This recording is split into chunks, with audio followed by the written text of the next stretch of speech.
Ndabahaye mwaramutse canke mwiriwe bivanye n'umuntu wese aherereye. Ku mazina nitwa Eliezer Rwamirira, umukristo wo mw'ishengero rya Pantekote ryo mu Ruyigi. Ndashimiye Imana Data ushobora vyose, Data wa twese, anshikanye iyi saha nshima izina ryiwe n'ubuntu akomeza kungirira, akomeza kubaho, akomeza guharuranwa n'abariho.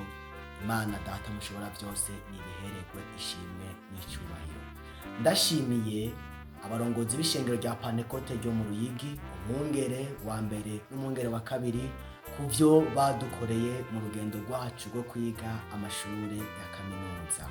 Ndashimiye cane kaminuza Burundi Shining Star University ku bumenyi baduhaye bw'ivyigwa vya kaminuza, nkaba ngeze iyi saha nkenguruka ubwo bumenyi baduhaye muri iyo kaminuza.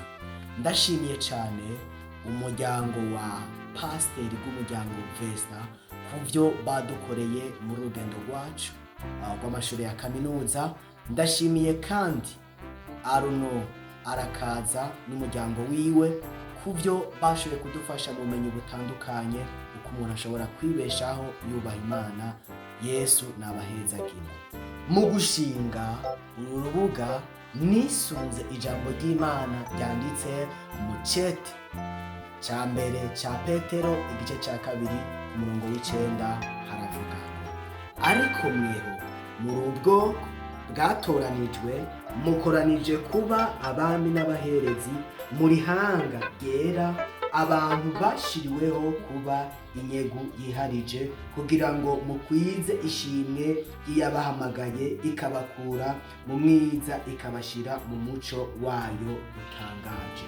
Turashimiye Imana Data mushobora byose, yo yashoboye kudukura mu mwiza ikadushira mu muco wayo utangaje.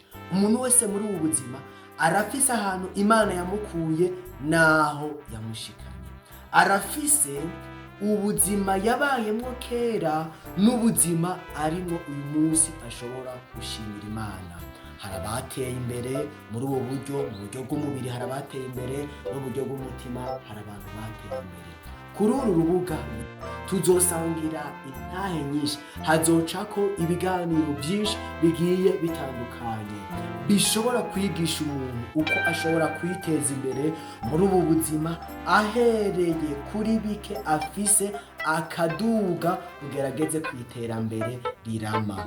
Kandi iterambere ryiza rihera mu muryango, umuco uhera mu muryango. Dufise imiryango irimwo umuco bizodutera kugira igihugu giteye imbere n'amashengero ateye imbere. Ico gituma nagomba mpamagarira umuntu wese ariko arankurikirana muri kano kanya, tangura kugira umuco kuko urihanga warahamagawe nk'uko twabibonye mu ijambo ry'Imana. Tangura kumurikishiriza abandi. Kuri uru rubuga rero hazocako ivyo biganiro mwamaze kumva, intahe z'abantu bashoboye kugira ico bashitseko, intahe zubaka, intahe zifasha imitima y'abantu, intahe z'ivy'ubutumwa bwiza bituma umuntu ku makote yose, haba mu buryo bw'umubiri no mu buryo bw'umutima, umuntu agenda ahagaze neza. Yesu nabahezagire cane.